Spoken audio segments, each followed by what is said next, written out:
now, when people come into the treatment plant, instead of coming this way, they make a right-hand turn, and then they go all the way down this frontage road on the backside of the treatment plant and come around this way, and then back into these various field stations, and then go out. And we have an attended station here now that directs people to go this way. And then back in this area here, we have a person that checks the people in and out in terms of how much water they're going to pick up. And then another person over here that's directing them into open stalls, and then they can go back out of the treatment plant. So for all of the residents who wanted to be a member of this program, they had to sign a user agreement. We provided them with some training. Initially, when we started out, we had a little sign-in board like this on that little shed that I showed you, where people would come in and they would go up to the shed and they would just write their name and how many gallons of water they were going to pick up. And we thought that was going to be sufficient. Eventually, we had to go to a barcode system. When they come into the treatment plant, the attendant takes the barcode gun, scans the back of their card, punches in how many gallons they want, and then that barcode, we have that in a spreadsheet with their name, information, telephone number, and all that stuff in case we need to get in touch with them for some reason. So each visit, the wallet card must be shown to the attendants, and attendants will scan it with the barcode and write and punch into the barcode how many gallons of recycled water the person's going to pick up. The recycled water for residential customers was free. Minimum 1 gallon. That's again the people coming in with the the milk cartons and the Aquafina bottles and stuff like that. And then we also had to have a maximum of 300 gallons per trip, which is if you've seen the totes on some of the back of some of the pickup trucks, those totes hold about 275 gallons of water. And we had to also, as a part of our training, train people that a gallon of water weighs 8.34 pounds. So know your gross vehicle weight and whether or not your vehicle can handle the amount of water you pick up, because there have been people going out of the plant with their Toyota pickup truck dragging on the axle, So, and we extended the program. We opened it up to everybody. We had this debate about whether we wanted to do it just for people in our service area. And so we made an administrative decision that anybody from anywhere that wants to come to our plant and pick up recycled water, as long as they go through the training, we give them a card and they can come pick up water. And we're, our treatment plant is in Pleasanton, and we have people in El Sobrante, initially, people in San Jose, people from places that I never would believe coming all the way to Pleasanton to pick up recycled water. I live all the way up in, I work in Pleasanton, but I live all the way up in American Canyon. And I was driving across the Carquinez Bridge one night, headed home, all the way up in Vallejo, and I saw a pickup truck in the lane next to me with a tote on the back of it with a DSRSD recycled water sticker on it.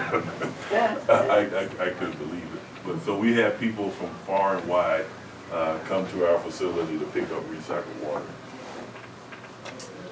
So again, this program was responded so well by the community that we couldn't manage it with plant staff. So we ended up hiring attendants. We started out by just hiring, we started this program in the summertime. So we initially started out by just talking to our district employees and employees who had a kid home for college for the summer and folks like that. We were hiring them, paying $12 an hour for them to manage this program. Because we thought, okay, well, it's more than what we thought it was going to be, but let's just get some college kids in for the summer to kind of manage it. And now it got to the point where we had to actually contact a couple of temp services that we deal with once the college students were left and went back to college. And so we hired temps to manage this, and probably at the height of the program in the middle of the summer when we had both the fill station at the treatment plant and our fill station that we eventually installed on Dublin Boulevard across the street from my district office, we had about 12 temps working for us. Wow. Okay, so these were the hours of operation for the fill station, and we expanded and contracted depending on the time of the year. Currently, we're open Monday through Friday, 7 days a week at the wastewater treatment plant, and the Dublin fill station that was across the street from our district office was open on Monday, Wednesdays, and Fridays. Now that we're getting into the winter and we've had some rain recently, we've been looking at the customer visits, and we're probably, well, we are, next week the Dublin fill station is closed now, and the fill station at the treatment plant, we're gonna be open only 4 days a week. And then probably in the spring of the year, we're anticipating that we're gonna be doing this again next year. We'll probably go back to being open 7 days a week. But during the summer, we could get anywhere from 600 to 1,200 customer visits a day. So once we opened up at 10 o'clock in the morning, there was a steady line of people coming in and out of the treatment plant all day long, 7 days a week. And it was crazy. no other way to put it. So last year with this fill station, we started out in June, and we distributed about 2.3 million gallons of recycled water to residents in milk jugs, buckets, and totes. And we had about 495 residents participate. Today, as of this year in 2015, we now have 3,600 residents who have signed up to participate in this program. We give away about 92,000 gallons of recycled water to customers a day. And since January 1st, we've had people come into the treatment plant and pick up 26.5 million gallons of recycled water in milk jugs, totes, Home Depot 5-gallon buckets, and you name it. And actually, the residential, we have that commercial fill station that I mentioned earlier that contractors use. And so far this year, the residential fill station is actually outpacing the commercial contractor fill station in recycled water pickup. So the program has been very, very well received. Users have become comfortable with recycled water. They love it, they want it, they're no longer afraid of it. And besides giving recycled water away to customers so that they could save their landscaping, the other intention of the program is we wanted to promote the possibility of doing large-scale recycled water programs in the future. And one of the ways to get rid of the yuck factor that people have when they think about recycled water was to have them come down to the treatment plant, pick up recycled water, take it home, use it in their gardens. And so people have gotten it on their hands. They spilled it in the back of their pickup trucks and their cars, and they understand that it's safe now. So we feel like the next time we go to the community and want to do an expansion of our recycled water program, people will be very comfortable with it because they've been to the treatment plant, they picked it up, they touched it, they spilled it on their boots, and all that kind of thing. I got a call one day from a lady who used the program, and I don't know exactly, she didn't explain to me very well exactly what she did, but she came down to the treatment plant and she picked up some recycled water, and she went home and she was using it in her garden some kind of way. But anyway, something happens and all of the water splashed all over her from head to toe. So she called me and she just wanted to know if she was going to die or something. So I said, if you start feeling bad or something like that, obviously go to the hospital and go to your doctor and check it out. I said, but I think you'll be fine. I said, lady, I've been working in wastewater treatment plants for 25 years, and believe me, I've had a whole lot worse things sprayed on me than than recycled water. And so far, I'm still alive to talk about it. So, but that was a big thing. Is we wanted to get people just familiar with recycled water and understand that water is water, and it's just a matter of whether or not it's treated properly and it's safe. And so we think we've got a community of 3,600 residents in our area now that the next time we say, hey, we want to do a recycled water project, we've got some advocates in the community. The other thing that we did was we had these recycled water signs that initially we created just for our commercial customers like golf courses, parks and things like that, so that if we were telling people they needed to cut back on their potable water usage, and then they're driving by the local and they're letting their lawn die, and they're driving by the local golf course or sports park, and they see the greens look pristine, and wondering what the heck's going on. So we gave our commercial customers these signs so that people driving around would understand that that golf course or that sports park or whatever was using recycled water. We haven't had a lot of major security issues. It's Stephen works. Yeah, a few little accidents. We had a little, somebody ran into one of the cars, but nothing really major. Mostly just yelling. I was going to say, even though the water's free, but the amount of money people are spending on gas, I'm wondering that in the future you might be able to financially justify bringing it all the way to people's houses. Yeah, gravity or whatnot. And the other question is what is the quality of that water? Is it, can you actually drink it and not get sick, or how often do you guys test? And have you had to send out any email alerts or? That's a part of the training. We train people. You can't drink it. That's a part of the training that we give the folks. But the quality of the water is, it's good for landscape uses. That's, as I showed that chart, that it's permitted for that. You can get it on your hands. You can put it on your begonias. You can get it on your car. As long as we pretty much train people as you can do anything with this water other than basically drink it. You don't want to take a shower in it or drink it, but any other thing, the water is, it's safe.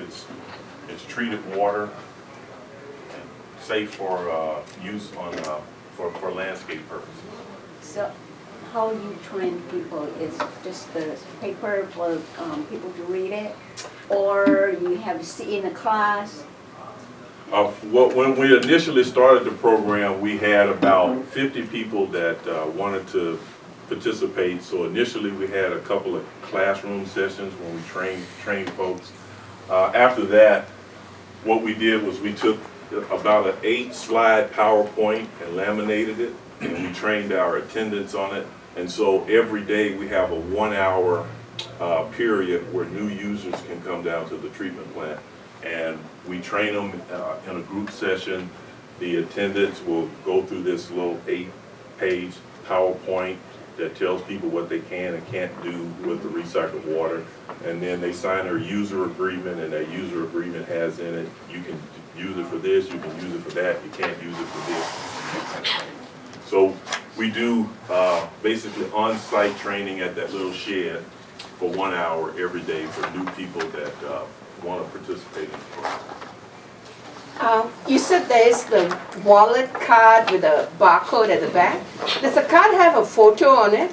No, it doesn't. So that means someone can give a card to another person, like their spouse to pick up the water? Yeah. Okay. They could. Yeah. We have, in fact, and we don't really worry about policing that much. In fact, I know a gentleman who lives in a neighborhood. He happens to have conned his wife into letting him buy a 4x4 pickup truck so he could haul recycled water. And there's 3 or 4 people on his street that that don't have a vehicle where they can come pick up recycled water. But all 4 of those people have come down to the treatment plant, got training on it, and so when he hauls water, he comes in and he shows his card, and he says, hey, Levi, I'm Bob right now.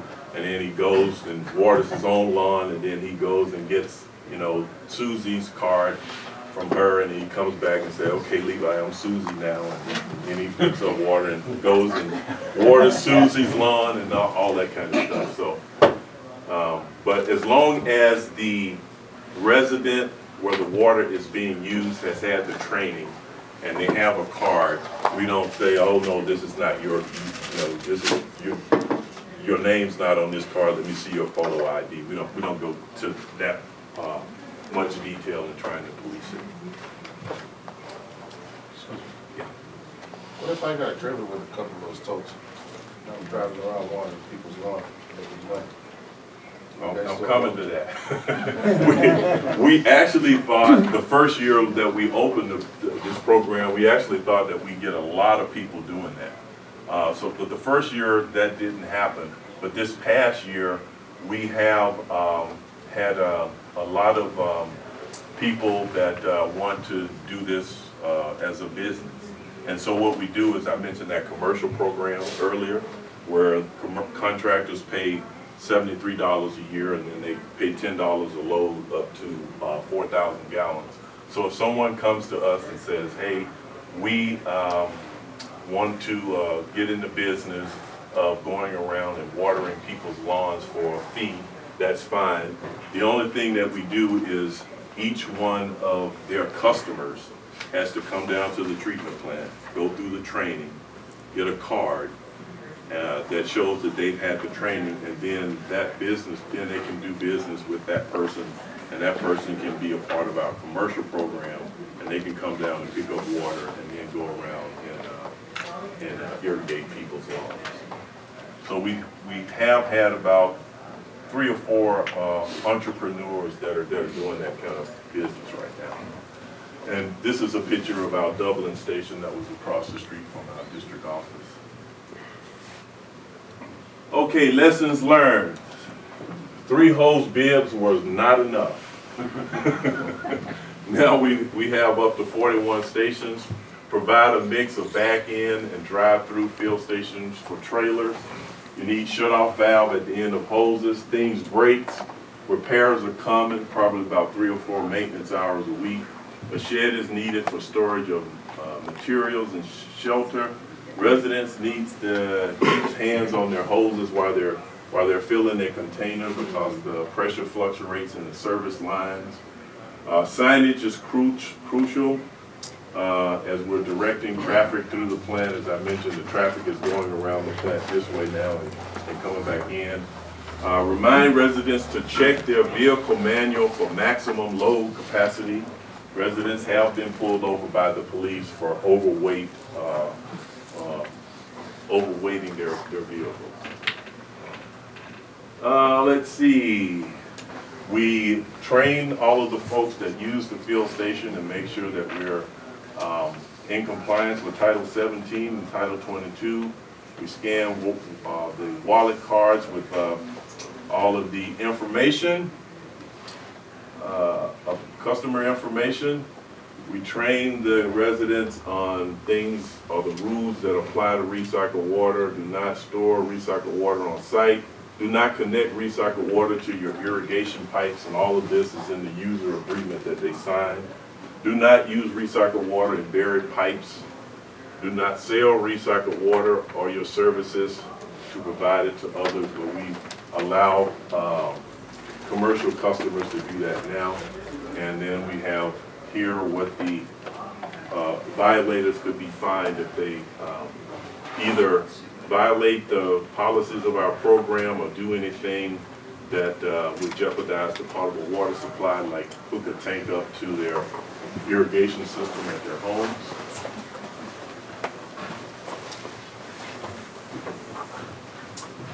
We have our environmental compliance people that go out and they have inspected anywhere where we think a resident might have hooked a tank up to their irrigation system. We train folks that if they want to have a storage tank at their facility, they have to have an air gap present.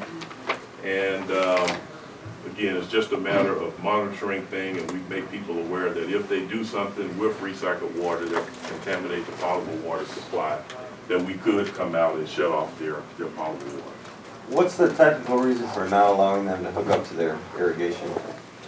Because of the concern that if they hook the tank up to the irrigation system, and the irrigation system is somehow tied into their potable water system for their house, the recycled water could get into the potable water system. So they have to have an air gap. Oh, so they can hook it up, but they gotta hook it up to a certain plumbing code. Yeah, if they want to do that, then they have to contact us if they're one of our residents. We also had, the majority of our customers were City of Pleasanton residents. So they would either have to contact us or the City of Pleasanton environmental compliance people. And we would have to come out and do an inspection if they install a tank and tie it into their irrigation system to do basically a backflow check on it to make sure that it's not tied into the potable water system. We did some things like you were mentioning. Once we started this program, there were stuff out there on Craigslist and internet searches where people were providing all kinds of services.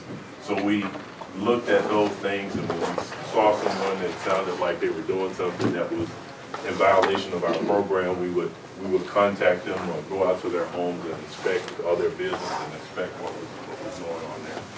So that took some staff time. Commercial field station program evolution. Customers recognize the effort in hauling water. Entrepreneurs have proposed trucking water to residents. Issues with the trucking program, recycled water, compliance with the regional board. Expectation, on-site storage or protection of the potable water system was a big concern. Customers may be outside of our jurisdictional authority because we allowed anybody from anywhere to come pick up the program. And so all of these programs, the commercial and the residential station, are in evolution as we discover some unintended consequences of moving forward with this program. Entrepreneurial opportunities. We've had folks show up outside of our treatment plant selling these totes. And these things are, there were companies that used to give these things away to try to get rid of them because people haul all kinds of chemicals in them, and now they have a value to them, and they're being sold. And we've had people pull up outside of our treatment plant with a truckload of these things on the back, and by the end of the day, they've sold all of them. I went down to Home Depot, and Home Depot is selling these totes now, the one in Pleasanton, and they also have a storage tank at the Home Depot that they're selling now because they're trying to meet customer demands for totes and storage tanks. It's created a neighborhood community of people who come down to the plant to pick up recycled water. There's a guy here that has this neat old school pickup truck with a tote on the back and his dog in there, and so there are neighbors who lived on the same street, lived right across from each other for 20 years and didn't even know each other's name, and they met and became friends at the fuel station. So there's a community environment around it, and people are talking about what kind of pump they have at their house, what kind of system, and all of that. So there's a field station community that has been created around this. Other programs that we know about since we started up: the City of Livermore, Central Stand, City of Brentwood, Delta Diablo, City of Rosefield, and some other agencies. We get calls on a weekly basis from some agency somewhere in California asking about the program. We've been really good about sharing all of our documents, our program that we gave to Department of Health Services and the Regional Board, the training that we give, anything that we have, we provided it to other agencies that are looking to put in a field station. So the story here is, the lesson here is, seriously, just listen to your spouse. And that's my boss there, Dan Gallagher, and that's his wife, Rosalie, whose ideal it was to create this recycled water fill station program. And we got a ton of media coverage from the program. At one time during the summer, it was like 3 times a week, either myself or Dan or someone from our organization was talking to one of the local Bay Area stations or Sacramento, and I mean, it was 3 or 4 times a week we were on the news because news agencies all over the state were really intrigued by this program. If you've got any information about this program from a regulatory standpoint, contact Stephanie Olson. Her information there, she can provide you with any of the documents that we have that's associated with this program. If you want to know anything about it from an operational standpoint, feel free to contact me.